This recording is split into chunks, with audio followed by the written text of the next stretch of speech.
आरव और नैना 4 साल से साथ थे। एक दिन आरव ने उसे सरप्राइज ट्रिप पे ले जाने का प्लान बनाया। एक वीरान पहाड़ी गांव जहां एक झील है जिसे गांव वाले मायावी ताल कहते हैं।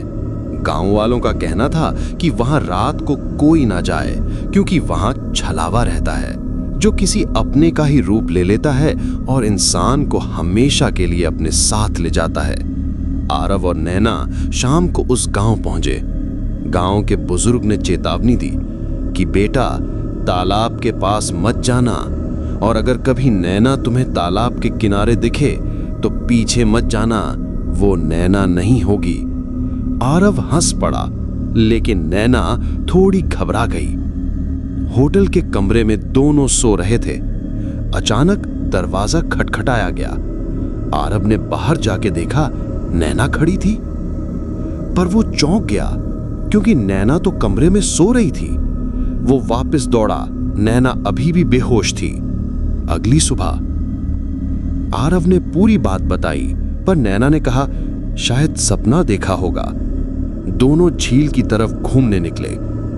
झील के किनारे नैना ने अचानक कहा, आरव, मैं यहां बचपन में आई हूं, मुझे कुछ याद आ रहा है। उसकी आंखें बदल गई थीं। वो तेजी से झील की ओर बढ़ने लगी।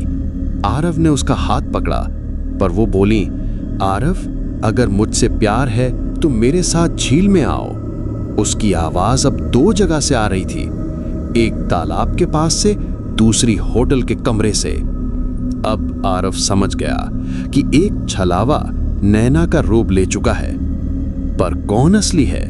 कमरे में सो रही नैना या तालाब के पास खड़ी नैना? आरव ने दिल से एक बात सोची, अगर सच्ची नैना है तो वो मेरा नाम लेकर रोएगी।